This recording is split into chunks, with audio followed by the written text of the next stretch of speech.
Елге сырттағы қара көздер келіп жатыр деп қуанып жатсақ, ал елден мықты IT техниктер, медицина мамандары, педагогтар, инженерлер кетіп көңілді түсіріп жатыр. Жалпы елімізге кім келіп, кім кетіп жатыр? Миграция мәселесінде ұтып жатырмыз ба, ұтылып жатырмыз ба? Саралап көрейікші.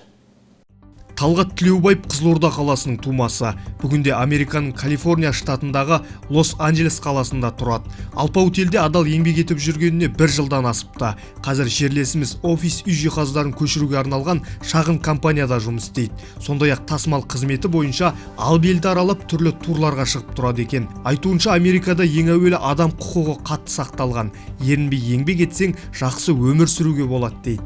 Енді Құдай қаласа болашақта әрине елге бару ойда бар, бірақ енді бәрібір бір үлкен өзгеріс күтеміз елден. Өйткені қазіргі жағдайда бір нәрсеге қол жеткізу қиындау болғаннан кейін, мысалы өз басым мен қазақ-түрік лицейін бітіргенмін, түрік тілін жақсы меңгергем, ағылшын тілін меңгергем, бірақ соның өзінде бір өзіңнің орныңды таппағаннан кейін, өзіңнің керек жеріңді таппағаннан кейін, осында көшкен халіміз бар Америкаға. Осында, яғни біздің білген білімімізді осы жерде қолдану мүмкіншілігі жоғары болды. Өз басым мен көп танитын адамдар бар келіп жатқан бұл жерде. Доғдырлар, IT мамандықтары. Негізі бұлардың пайдасы көп, Қазақстанда да көп пайдасы болар еді, бірақ бұл кісілерді бағаламағаннан кейін бәрі осында ғой. Расында арқа жайлы болса арқа рауып несі бар. Елімізде жыл сайын қымбатшылық қос бүйірден қысып, күнкөріс қиындап бара жатқан жасырын емес. Бүгінде айлығы шайлығына жетпейтін жанұялар көбейді.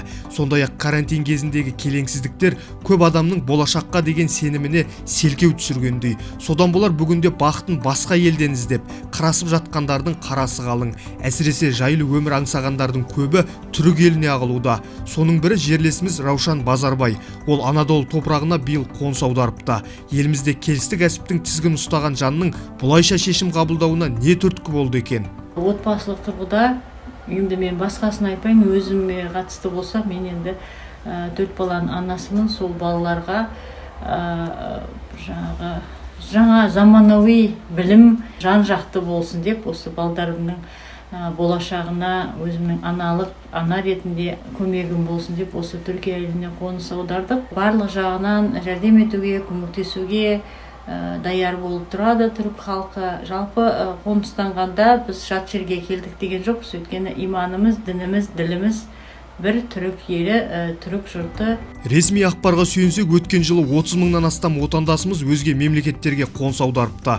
Ал биыл алғашқы жарты жылдықтың өзінде 7 мыңға жуық азамат туған топырақтан табан аударған. Әрине бұл ресми ақпар ғана. Бұл статистикалық көрсеткішке ілікпей, шетелге турист болып барып, нәпақа айырып жүрген қазақстандықтар қаншама. Тіркеусіз өзге мемлекеттерде еңбек етіп жүрген жерлестеріміздің көптігін жауапты сала жетекшісі де жоққа шығармайды. Көші-қон мәліметі бойынша бізде облыстан бүтін сыртқы миграция дейміз ғой, шетелден келген азаматтар 87 адам құрады, ал кеткені 159. Көбісі кетіп атқан Россияға 133 адам кетіпті, Германияға 14 адам, біреу ақш Америкаға кетіпті, біреу Турцияға. Ал келгендер көбісінен Қырғызстан, Өзбекстан и Россиядан 34 адам.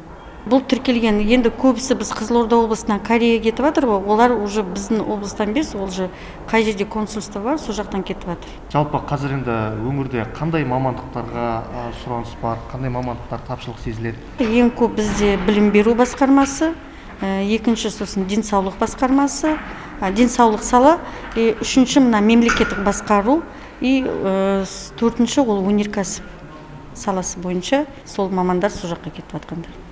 Демек өзімізге керек мамандар кетіп жатыр. Керек мамандар. Өзге ұлт өкілдерінің тарихи отандарына қоныс аударуы заңдылық. Алайда соңғы жылдары қырасқан қазақтардың үлесі көбейген. Өзекті өртейтіні шетелге қоныс аударғандардың басым бөлігі 25 пен 37 жас аралығындағы экономикалық белсенді буын. Сарапшылардың айтуынша, елімізден көшіп кеткендердің дені техника тілін меңгерген білікті мамандар. Сондай-ақ өзге елдің азаматтығын алып, білім, денсаулық сақтау салаларында жемісті еңбек етіп жатқан жастар көп. Ертең мемлекетке тіреу болар алтын басты азаматтар өз елімізде еңбек етуге неге құлықсыз? Мысалға, көп жағдай салыстыруға болатын жағдай, Қазақстан азаматының тапқан табысының 50%-нан астамы тамаққа кетеді.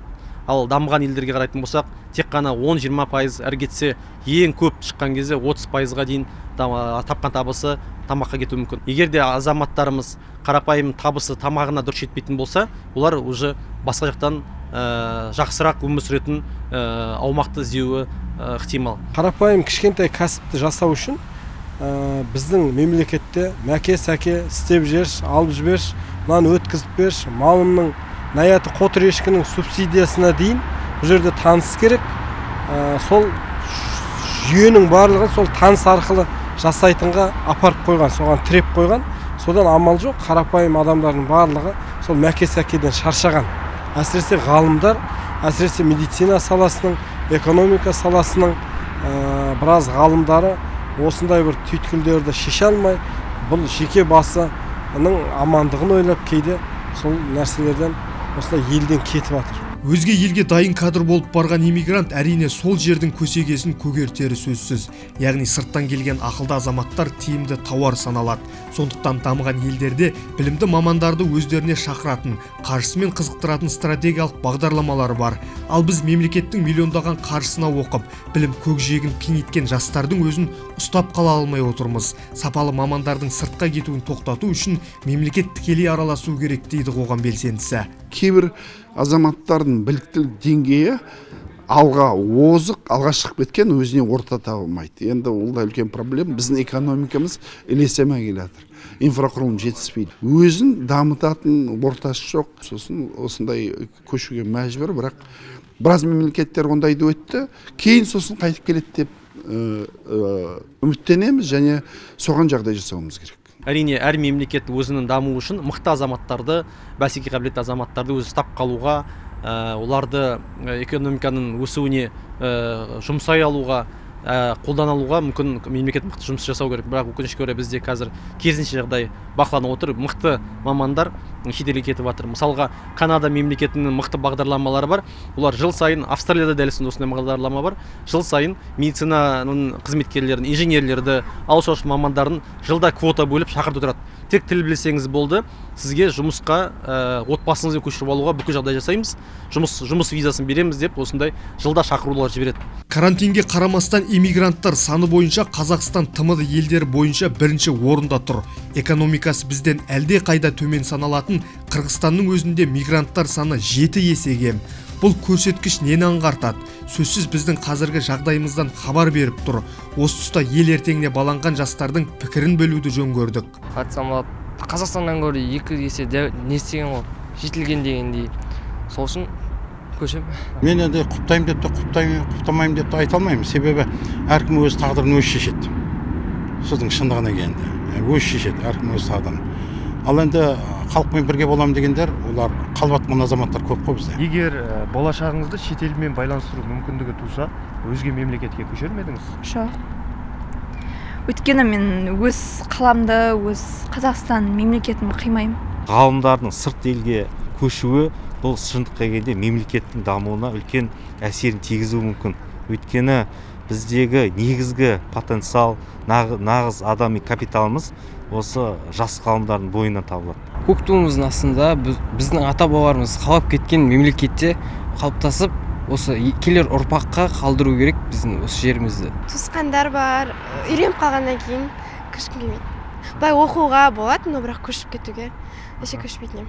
Өзге елге сол елдің азаматы болып тұрғылықты тұрғын ретінде тұру мақсатында емес, өзімді жетілдіру мақсатында барлығын көріп, біліп, содан кейін барып осы жақта да осындай нәрсе дүние жасауға болады екен ғой деген сияқты әрекеттер жасауға болады. Әрине, жастардың дені өз елінде еңбек етуге бейіл екені қуантады.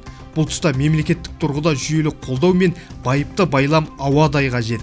Елден көшкен қара көздерді туған топырағына қиянат жасады деп ешқашан айта алмаймыз. Өйткені отанға деген патриоттық сезім елдікке, ертеңге сенім болған кезде ғана орнары хақ. Бір сөзбен, арқа жайлы болса, арқа рауып несі бар. Елжас Әбділда, Талғат Әлменов, Жангелді Әлібаев, Үштаған.